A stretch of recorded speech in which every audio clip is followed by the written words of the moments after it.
प्रिय छात्रों, आज मैं आपको समकालीन भारत 2 के द्वितीय अध्याय वन एवं वन्य जीव संसाधन के विषय में पढ़ाऊंगा।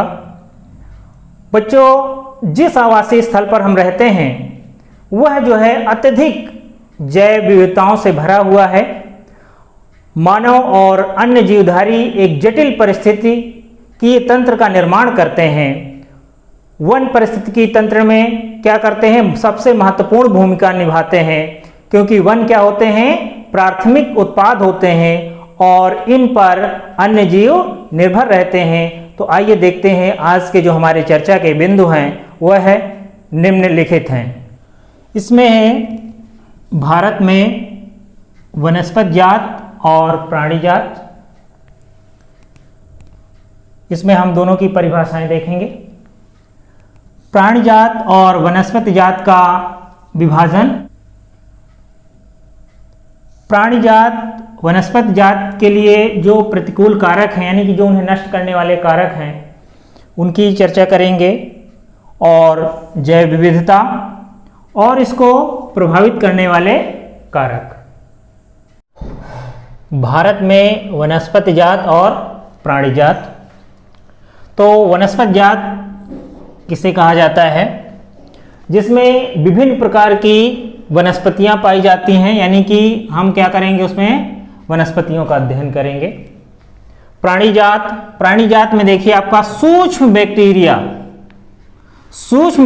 से लेकर के विशाल का, यानी कि बहुत बड़े जो जीव जंतु होते हैं उनका समूह भी जो है इसमें सम्मिलित होता है। कहने का तात्पर्य यह हो गया कि सूक्ष्म से लेकर के सूक्ष्म प्राणी, ठीक है, और बड़ा से बड़ा वो जीव जंतु कोई भी हो, सभी के सभी जो है प्राणी जात के अंतर्गत सम्मिलित होते हैं। कुछ बिंदु देखते हैं महत्वपूर्ण। विश्व की जैव उपजातियों में लगभग जो है 8% संख्या कहां पाई जाती है, हमारे देश में। भारत में 10% वनस्पति जात और 20% स्तनधारियों के लुप्त होने का जो है खतरा है, जिनमें जो हैं आपके चीता हो गया, गुलाबी सिर वाली बतख हो गई, पहाड़ी कोयल, जंगली चित्तीदार उल्लू, ये तो आपके प्राणी जात से संबंधित हो गए। और वनस्पति जात में मधुका, इनसिग्निस आदि।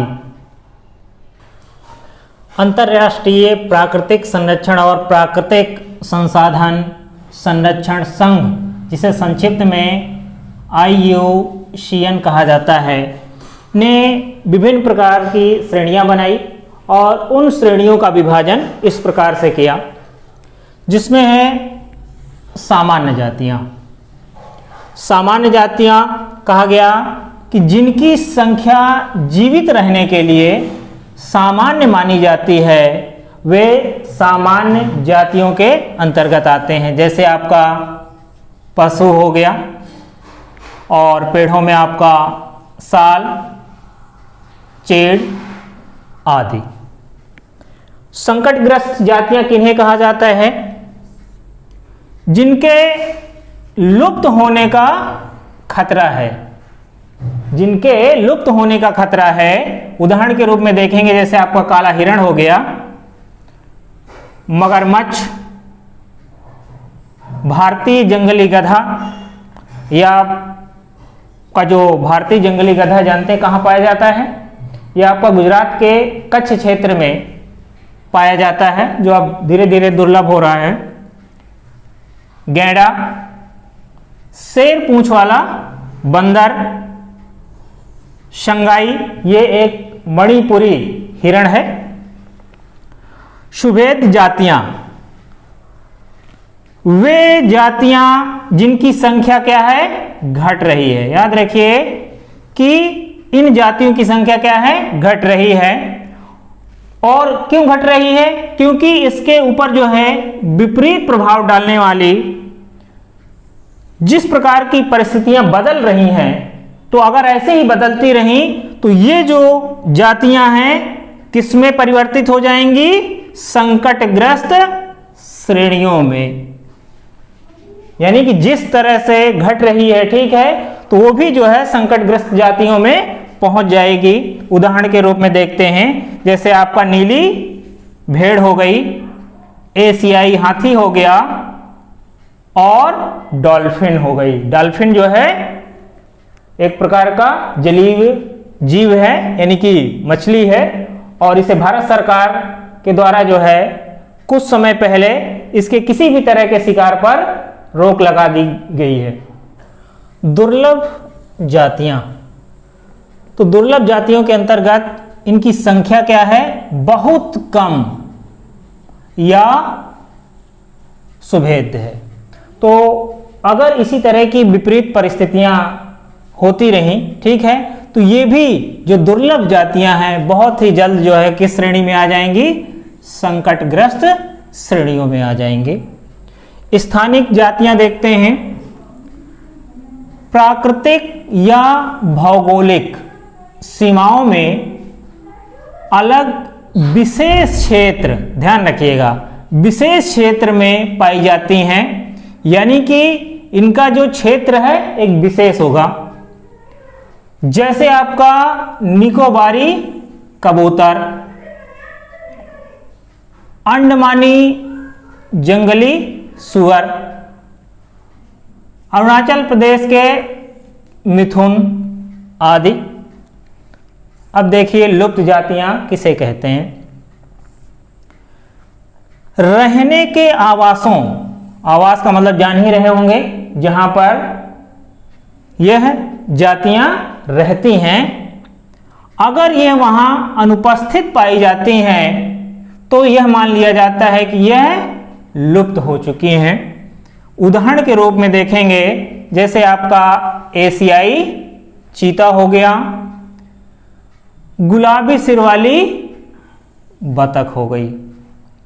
इसमें जो आपका ये एशियाई चीता है, ये जानते हैं किस परिवार का सदस्य है? बिल्ली। बिल्ली के परिवार का यह सदस्य है। और 1952 में ही जो है भारत सरकार के द्वारा इसको जो है लुप्त घोषित कर दिया गया है। प्राणी जात वनस्पत जात के लिए प्रतिकूल कारण देखते हैं। वनों व वन्य जीव से हमें बहुत सारी चीज़ें प्रकृति ने दी है, जिसमें आपका लकड़ी भी हम प्राप्त करते हैं, छाल, पत्ते, रबर, दवाइयाँ, भोजन, ईंधन, चारा, खाद आदि। तो ये चीजें हमें वनों या वन्य जीव से प्राप्त होती हैं। तो हम क्या करते हैं कि इनको प्राप्त करने के लिए हम इन्हें क्या करते हैं? नुकसान पहुंचाते हैं। तो जब हम इन्हें नुकसान पहुंचाएंगे तो क्या होगा? इनकी क्षति होगी। भारत में जो सर्वाधिक नुकसान हुआ वह उपनिवेश काल में हुआ, जिसमें रेल लाइनें बिछाई गई बहुत अधिक मात्रा में, कृषि व्यवसाय, वाणिज्यिक वानिकी और खनन क्रियाएं, इनके होने से जो है सर्वाधिक जो है वनों को नुकसान पहुंचा। क्योंकि कृषि को व्यवसाय का एक तरह से रूप दिया गया, बहुत अधिक मात्रा में खनिज हुआ, और खनिज होने से जो है वनस्पति जात और प्राणी जात के लिए यह क्या हुआ? प्रतिकूल कारण रहा।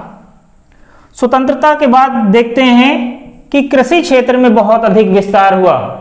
जहां पर जंगल थे वहां पर जो है जंगलों को काट करके जो है कृषि योग्य बनाया गया, जिससे जो है जो वहां पर वनस्पतियां थीं, जीव जंतु थे, तो उनके आवासों को क्षति पहुंची और वह जो है उनके विनाश का कारण बने। पूर्वोत्तर और मध्य भारत में एक कृषि होती है जिसे क्या कहा जाता है, झूम खेती। तो झूम खेती जिसे एक नाम से जाना जाता है आपका स्थानांतरित खेती। झूम खेती देखिए कैसी होती है कि झूम खेती जंगलों को काट करके जो है कृषि के योग्य बनाया जाता है। कुछ समय तक वहां पर कृषि की जाती है और कुछ समय के पश्चात उस स्थान को छोड़ दिया जाता है। कृषि करने के बाद तो क्या हो गया, ये स्थानांतरित, यानी कि दूसरी जगह खेती की जाती है। तो ये सर्वाधिक आपका प्रचलन में किधर है, आपका पूर्वोत्तर और मध्य भारत में। ध्यान रखिएगा, ये जो क्वेश्चन है आपका कई बार कंपटीशन के एग्जाम में भी पूछा जा चुका है। नदी घाटी परियोजनाएं, देश जैसे ही स्वतंत्र हुआ, स्वतंत्रता के बाद जो है बहुत बड़ी बड़ी जो है नदी घाटी परियोजनाएं बनाई गई। तो उन नदी घाटी परियोजनाओं के बनाने के कारण भी जो है वनस्पति जात और प्राणी जात के लिए वह घातक रहा। जैसे आपका उदाहरण के रूप में ले लेते हैं मध्य प्रदेश की नर्मदा सागर परियोजना है। इसमें बहुत से आदमी जो है, बहुत से जो लोग वहां पर निवास कर रहे थे, जिस स्थान पर इसको बनाया गया, ठीक है, वहां से लोगों को स्थानांतरित किया गया। वहां पर बहुत अधिक संख्या में लोग निवास कर रहे थे। तो उससे क्या हुआ कि जो है जो जीव जंतु हैं उनको भी जो है नुकसान पहुंचा, पेड़ पौधों को नुकसान पहुंचा। अगला आपका पश्चिम बंगाल में बक्सा टाइगर रिजर्व है और यहीं पर जो है डोलोमाइट एक खनिज जो होता है उसका खनन किया जा रहा है। तो उस खनन के कारण क्या हो रहा है कि यहाँ के जो वनस्पतियां हैं, जीव जंतु हैं, उनके आवासों को नुकसान पहुंच रहा है। तो ये सारे के सारे जो है प्रतिकूल कारण हैं। जैव विविधता, तो जैव विविधता की जो परिभाषा है, विभिन्न प्रकार के वन्य जीव जंतु की उपस्थिति को क्या कहते हैं, हम जैव विविधता कहते हैं। तो जैव विविधता को कम करने वाले कारक, वन्य जीव के आवास का विनाश। आप देख रहे होंगे कि जो वन्य जीव जंतु हैं, यानी कि जंगल में रहने वाले जीव जंतु हैं, आवास का मतलब जानते ही होंगे, उनके रहने की जगह। तो क्या कर रहे हैं, हम इनके आवासों का विनाश कर रहे हैं, यानी कि हम जंगलों को काट रहे हैं, विभिन्न प्रकार के जो है खनिज वहां खोद रहे हैं, खनिजों को निकालने का काम जिसके कारण हो रहा है। तो ये सब क्या है, जीव जंतुओं के आवासों का विनाश करते हैं, यानी कि जैव विविधता को धीरे धीरे कम कर रहे हैं। जंगली जानवरों का शिकार, जंगल में बहुत सारे जानवर रह रहे हैं, तो लोग क्या कर रहे हैं, इन जंगली जानवरों का शिकार करते हैं। शिकार किस लिए, तस्करी करने के लिए, यानी कि जो जंगली जानवर मारते हैं उनकी या तो खाल निकाल लेते हैं या उनकी हड्डियां निकाल लेते हैं, या बहुत सारी चीजें जानवरों के अंदर से जो है निकाल करके उन्हें अंतरराष्ट्रीय स्तर पर भी इनकी तस्करी की जा रही है। तो जिससे क्या हो रहा है, जैव विविधता कम हो रही है। पर्यावरणीय प्रदूषण, पर्यावरण आप देख ही रहे हैं कि दिन ब दिन जो है दूषित हो जा रहा है, पेड़ पौधों को काटा जा रहा है, जिससे हमारा पर्यावरण क्या हो रहा है, दूषित हो रहा है। प्रदूषण का मतलब जान ही रहे होंगे।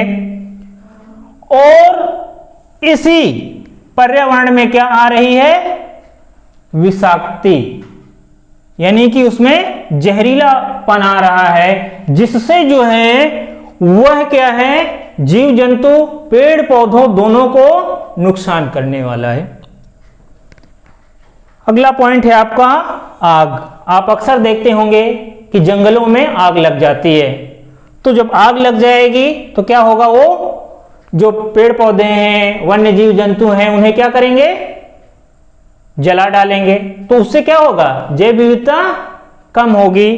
तो जंगल में लगने वाली आग को हम दावानल कहते हैं। बच्चों, वन एवं वन्य जीव संसाधन के चैप्टर को मैंने 2 खंडों में विभाजित किया है। आज आपने उस खंड का पहला पार्ट पढ़ा है। इसके आगे के खंड को हम पार्ट 2 में लेकर के आएंगे। धन्यवाद।